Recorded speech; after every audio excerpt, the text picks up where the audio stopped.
दोस्तों, जब आप सुबह उठते हैं और आप तकिए पे पाते हैं कि आपके वहाँ पे बाल बिखरे पड़े हैं, या आप कंघी करते हैं, कंघी करते समय कंघी में आपके काफ़ी बाल आ जाते हैं,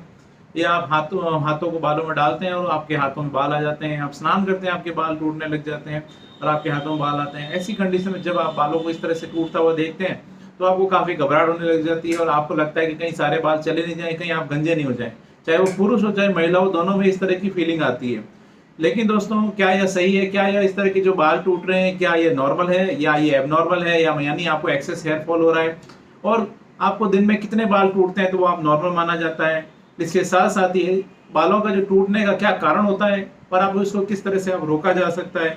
इसके साथ साथ ही दोस्तों, मैं आपको और भी कुछ जानकारी दूंगा इस वीडियो में। उसके साथ ही एक नेक्स्ट वीडियो और बनाऊंगा जिसमें कि मैं आपको जानकारी दूंगा कि नेचुरली डाइट द्वारा, आप खान पान में बदलाव द्वारा आप किस तरह से अपने बालों को टूटने से या गिरने से आप रोक सकते हैं। इन सभी बातों के बारे में हम डिस्कस करेंगे नेक्स्ट वीडियो में। आज की इस वीडियो में बताऊंगा आपको आपके हेयर फॉल का क्या कारण होता है, किस वजह से, किस कारण से आपके जो बाल हैं बहुत ज्यादा टूट रहे हैं या आपको लग रहा है कि हेयर फॉल बढ़ गया है। इसके अलावा कितने तक बाल जो होते हैं वो टूटते हैं तो वो नॉर्मल माने जाते हैं, इन सभी पर चर्चा करेंगे। मैं डॉक्टर कुलदीप जांगिड़, जोधपुर में होम्योपैथी कंसल्टेंट हूँ। एक बार फिर से आपका अपने YouTube channel doctor Kuldeep Jangid homeopathy में हार्दिक स्वागत करता हूँ। दोस्तों, सबसे पहले तो हम बात करते हैं कि आखिर जो हेयर फॉल हो रहा है, क्या वो आपको नॉर्मल है या आपको एक्सेसिव हेयर फॉल हो रहा है? कितने बाल जो होता है वो अगर टूटते हैं तो वो नॉर्मल माने जाते हैं? इसमें अलग अलग स्टडीज है दोस्तों, लेकिन जो एवरेज अगर हम बात करें तो 50 से 100 बाल तक अगर आपके डेली गिरते हैं तो वो नॉर्मल माना जाता है। लेकिन महिलाओं को अगर हम पर्टिकुलर हम बात करें तो महिलाएं जब आप अक्सर देखती हैं कि उनके बहुत ज्यादा बाल गिर रहे हैं तो वो ज्यादा परेशान होती है, ज्यादा घबरा जाती है। इवन पुरुषों में भी अक्सर देखने को मिलता है कि वो थोड़ा सा बाल को, जैसे ही उनके हाथों में बाल आते हैं, चाहे वो कंघी करते समय हो, चाहे वो स्नान करते समय हो, वो थोड़ा सा परेशान हो जाते हैं। लेकिन 50 से 100 बाल तक अगर गिरते हैं तो वो के लिए नॉर्मल माना जाता है एज पर स्टडीज। महिलाओं में थोड़ा सा परेशान हो जाता है, इसलिए होती है क्योंकि महिलाओं के बाल थोड़े से लंबे होते हैं और जब वो बालों को थोड़ा सा इकट्ठा करती है तो उनको लगता है वो गुच्छे जैसे दिखते हैं और उनको लगता है बहुत ज्यादा उनको हेयर फॉल हो रहा है। यह लेकिन ऐसा हो सकता है कि जो हेयर फॉल है वो आपके लिए नॉर्मल हो, क्योंकि एक नॉर्मल प्रोसेस भी होता है जिसमें क्या होता है कि आपके जो पुराने बाल होते हैं, पुराने बाल गिरते हैं और उसकी जगह पे नए बाल उनकी जगह ले लेते हैं। यह एक नॉर्मल प्रोसेस भी होता है। और वैसे भी अगर हम देखा जाए तो पुरुषों की तुलना में महिलाओं में कंपैरेटिवली अगर हम बात करें तो महिलाओं में गंजेपन की जो शिकायत है वो बहुत ही कम देखने को मिलती है। उसके चांसेस कई कई गुना कम होते हैं एज कम्पेयर टू मेल्स। होता क्या है कि पुरुषों के अंदर एक हार्मोन होता है जिसको बोलते हैं टेस्टोस्टेरोन हार्मोन, जिसकी की मात्रा महिलाओं में बहुत ही कम होती है, क्योंकि यह मुख्यतः पुरुषों का एक सेक्स हार्मोन होता है। तो यह टेस्टोस्टेरोन होता है, यह टेस्टोस्टेरोन डीएचटी में कन्वर्ट होता है। और यह जो डीएचटी होता है, डाईहाइड्रोटेस्टोस्टेरोन जिसको बोलते हैं, यह डीएचटी जो क्या होता है वो क्या करता है कि आप जो हेयर फॉलिकल्स होती है, हेयर फॉलिकल्स को ये एक्ट करता है और उसको वो वहां से जो हेयर फॉलिकल्स होती है वो श्रिंक होना शुरू हो जाती है और उसकी वजह से जो आपके बाल होते हैं वो बाल धीरे धीरे पतले होकर वहां से गिरना शुरू हो जाते हैं। पुरुषों में क्योंकि ये मुख्यतः मेल सेक्स हार्मोन होता है, उसकी वजह से पुरुषों में हेयर फॉल आपको ज्यादा देखने को मिलेगा और गंजेपन की जो शिकार है, जो बालनेस है, वो पुरुषों में ज्यादा देखने को मिलती है। आपने अक्सर देखा होगा पुरुषों में एक मेल पैटर्न बालनेस होता है, यहाँ से बाल चले जाते हैं या उसके अलावा यहाँ से जो होते हैं बाल वो चले जाते हैं। और महिलाओं में जो होता है उनका एक अलग पैटर्न होता है। और महिलाओं में इस तरह की जो बालनेस होती है जैसा कि आप पुरुषों में देखते हैं, या पूरी गंजापन भी कई दफा पुरुषों में देखने को मिलता है, यह महिलाओं में बहुत ही कम इसके चांसेस होते हैं, क्योंकि उनमें जो टेस्टोस्टेरोन हार्मोन है उसकी मात्रा कम बनेगी और उसकी वजह से जब डीएचटी जो मात्रा है वो भी काफी कम बनती है, उसकी वजह से महिलाओं में गंजेपन की जो शिकायत होती है वो काफी कम देखने को मिलती है। इस तरह से अगर पुरुषों में बालनेस आ रही है या महिलाओं में अगर बालनेस आ रही है तो इन सब के लिए होम्योपैथी में बहुत ही अच्छी अच्छी मेडिसिन भी अवेलेबल होती है, जिसके द्वारा आप अपने इस तरह की जो बालनेस है या इस तरह के जो हेयर फॉल और उसको रोक सकते हैं। इसके लिए मैंने एक अलग से वीडियो भी बना रखा है, आप चाहें तो मेरे चैनल पे जाकर देख सकते हैं। उसमें मैंने काफी होम्योपैथी मेडिसिन के बारे में जानकारी दी है और आप चाहें तो मुझसे कॉन्टेक्ट भी कर सकते हैं। दोस्तों, चलिए अब हम बात करते हैं कि ऐसे कौन से कारण है जिसकी वजह से आपको यह हेयर फॉल होता है, चाहे वो पुरुष हो चाहे वो महिला हो। इसमें कुछ कॉमन रीजंस होते हैं जिसकी वजह से आपको ये हेयर फॉल होता है, और इसमें जो सबसे बड़ा कारण होता है वो होता है आपको न्यूट्रिशन की डेफिशिएंसी। अक्सर ऐसा देखने को मिलता है, स्पेशली महिलाओं में अगर मैं बात करूं तो महिलाएं अगर अपना वजन कम करने के लिए वो बहुत लंबे समय से वो फास्टिंग कर रही है, वो प्रॉपर डाइट नहीं ले रही है, अपने खाने पीने का ध्यान नहीं रख रही है, उनको उसकी वजह से उनको न्यूट्रिशन की डेफिशिएंसी हो जाती है। जब ये सडन इस तरह से वेट लॉस होता है उनको, तो उसकी वजह से उनको इस तरह की जो समस्या है, उनको हेयर फॉल की जो प्रॉब्लम है वो आगे जाकर उनको देखने को मिलती है। बालों को सही ढंग से ग्रो करने के लिए उनको प्रॉपर न्यूट्रिशन की जरूरत होती है, जैसे प्रोटीन की जरूरत होती है, विटामिन की जरूरत होती है, particular vitamin A, vitamin B और उसके अलावा उनको बायोटीन वगैरह की ज़रूरत होती है, आयरन की ज़रूरत होती है, कैल्शियम, विटामिन डी, जिंक की ज़रूरत होती है। और जब यह उनको प्रॉपर मात्रा में नहीं मिलता है, क्योंकि वो प्रॉपरली खाना नहीं खा रही हैं, उनको उसकी वजह से उनको न्यूट्रिशन की इसकी डेफिशिएंसी हो जाती है, जिसके कारण उनको धीरे धीरे उनको हेयर फॉल होना शुरू हो जाता है। और यह इनका महिलाओं में अक्सर हेयर फॉल का एक सबसे बड़ा कारण जो है वो देखने को मिल रहा है। इसलिए आप प्रॉपर अगर डाइट लेते हैं, डाइट का प्रॉपर्ली ध्यान रखते हैं, आपके खाने पीने में अगर प्रॉपर्ली आप प्रोटीन ले रहे हैं, मल्टीविटामिन्स ले रहे हैं, प्रॉपर्ली आप जिंक ले रहे हैं, मिनरल्स ले रहे हैं, तो आपको अपनी इस तरह की जो हेयर फॉल है उसको आप रोक सकते हैं। इसके लिए मैंने जैसा कि आपको बताया था, एक अलग से वीडियो बनाऊंगा जिसमें आपको प्रॉपर्ली डाइट के बारे में जानकारी दूंगा कि आपको क्या खाना चाहिए, जिसकी सहायता से आप अपनी जो हेयर ग्रोथ है उसको आप बूस्ट कर सकें, आप प्रॉपर्ली जो आपको हेयर फॉल है उसको आप रोक सकें। दूसरा जो सबसे बड़ा कारण होता है वो होता है हेरिडिटी या आनुवंशिकता। यदि आपके पेरेंट्स में अगर आपको इस तरह की समस्या है, उनको बालनेस या गंजेपन की उनको शिकायत है, तो आपको भी समय के साथ साथ फ्यूचर में आपके अंदर भी इस तरह की समस्या है, बालनेस या गंजापन जो है वो आपको देखने को मिल सकता है। होता क्या है कि आपको पुरुषों में एक पर्टिकुलर पैटर्न होता है जो कि देखने को मिलता है, जिसको बोलते हैं मेल पैटर्न बालनेस या एंड्रोजेनिक एलोपेशिया। उसमें क्या होता है कि उनको प्रॉपर्ली एक पैटर्न होता है, पैटर्न में उनके भी जो बाल होते हैं वो करीब करीब मिडिल एज जो होती है 40-50 के आसपास जो एज आती है उनकी, तो उस एज में उनके बाल होते हैं वो गिरना शुरू हो जाते हैं। उनके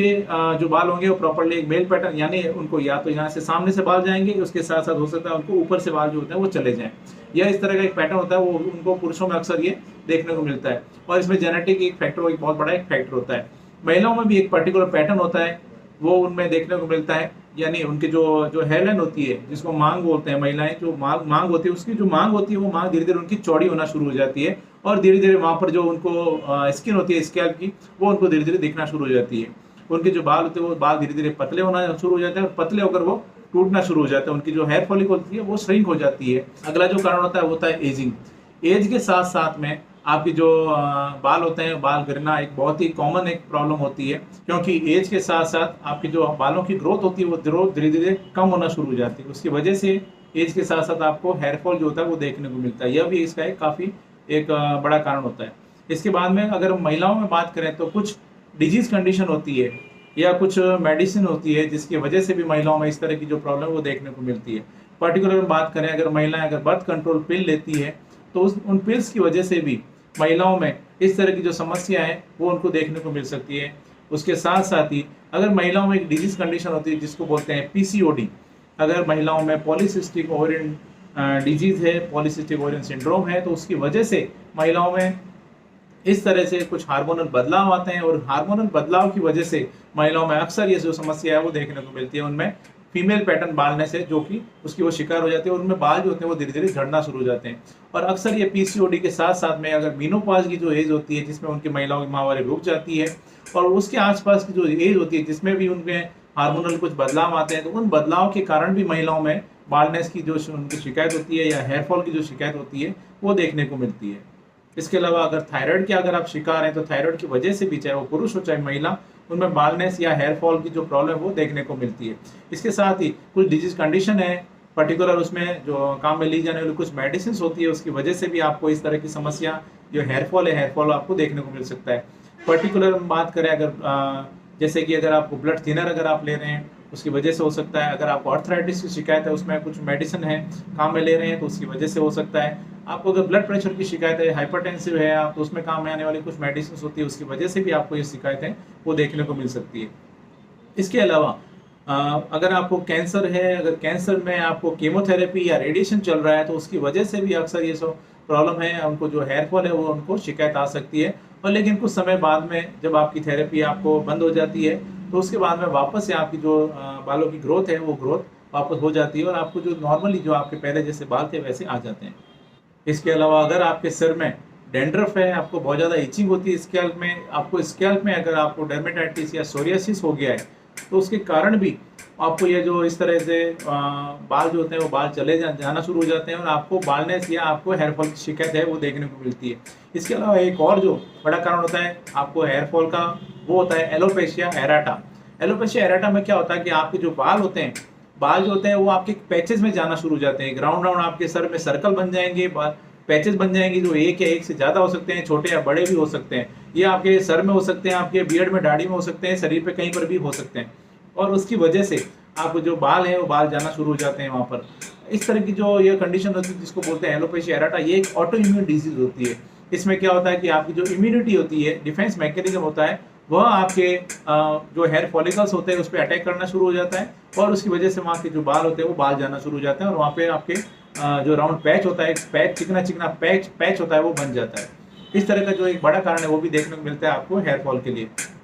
इसके साथ साथ ही अगर आप बालों के साथ में बहुत एक्सपेरिमेंट करते हैं, आप बालों के अंदर बहुत ज़्यादा हेयर कलर्स हैं उनका यूज़ करते हैं, डाई लगाते हैं आप, इसके अलावा आपको ड्रायर अगर बहुत ज़्यादा यूज़ करते हैं तो उसकी वजह से भी आपको ये इस तरह की कंडीशन है वो देखने को मिलती है, आपको हेयर फॉल की शिकायत हो सकती है। इसके साथ में एक और जो कारण है, अक्सर लोगों को मैंने देखा है कि वो स्ट्रेस की वजह से वो अपने बालों को खींचते हैं और वो उससे अवेयर भी नहीं होते, उनको पता भी नहीं चलता वो क्या कर रहे हैं और उसकी वजह से जो उनके बाल हैं वो बाल टूटना शुरू हो जाते हैं। लेकिन जब ये आप बंद कर देते हैं तो आपके जो बाल होते हैं, बालों की जो ग्रोथ है वो वापस से हो जाती है, दोबारा आपके बाल आ जाते हैं। इसके साथ में अक्सर मैंने महिलाओं में देखा है कि जो वो चोटी बनाते हैं तो वो चोटी को काफ़ी खींचकर बनाती है और उसके साथ में जब वो बालों को काफ़ी खींचकर चोटी बनाती है तो उसकी वजह से यहाँ से जो बाल होते हैं उनके बाल धीरे धीरे यहाँ से बाहर जाना शुरू हो जाते हैं और जो बाल हैं यहाँ पे उनको आप देखेंगे उनको काफ़ी जो स्किन है स्कैल्प पे वो दिखना शुरू हो जाती है। यह भी एक बड़ा कारण होता है। महिलाओं में पर्टिकुलर में बात करूँ तो बालों के गिरने का, जिसको बोलते हैं ट्रैक्शन एलोपेशिया। दोस्तों एक और जो सबसे बड़ा और मुख्य कारण होता है वो होता है, अगर महिलाओं में पर्टिकुलर बात करें तो अगर उनकी डिलीवरी हुई है, चाइल्ड बर्थ हुआ है उसकी वजह से, या उनको अगर पुरुष हो चाहे महिला, उनको अगर सर्जरी हुई है, कोई तरह का ऑपरेशन हुआ है, कई लंबे समय से अगर वो बेड में है, बीमार हैं उसकी वजह से, या अगर बहुत ज़्यादा स्ट्रेस के दौर से गुजर रहे हैं, मेंटल स्ट्रेस या मानसिक तनाव से अगर वो गुजर रहे हैं एक पर्टिकुलर एक दौर से, या अगर उन्होंने चाहे पुरुष हो चाहे महिला वेट लॉस करने के लिए उन्होंने काफ़ी डाइटिंग किया है, इन सभी कंडीशन से आपके जो बाल होते हैं एक पर्टिकुलर एक फेज में चले जाते हैं जिसको बोलते हैं टिलोजन एफ्यूजियम। यह लगभग 3 महीने का फेज होता है। इस फेज के अंदर जो बाल होते हैं आपके वो धीरे धीरे गिरना शुरू हो जाते हैं और यह जो बाल होते हैं आपके, ये जब आपकी जो कंडीशन आपकी जब आप इस दौर से निकल जाते हैं, आप जब आप रिकवर हो जाते हैं तो उस रिकवरी के बाद में आपके जो बाल होते हैं वो फिर से आपके आ जाते हैं। यह भी एक बहुत बड़ा कारण जो है वो देखने को मिलता है आपको हेयर फॉल का, चाहे वो पुरुष हो चाहे वो महिला हो। दोस्तों यह कुछ कंडीशंस होती है, कुछ कारण होते हैं जिसकी वजह से आपको हेयर फॉल होता है, वो आपको देखने को मिलता है, आपके बाल जो होते हैं बहुत ज़्यादा गिरना शुरू हो जाते हैं। दोस्तों लेकिन घबराएं नहीं, सभी कंडीशंस के लिए होम्योपैथी में बहुत ही अच्छी अच्छी मेडिसिन अवेलेबल होती है जिसके द्वारा आप अपने हेयर फॉल को आप रोक सकते हैं।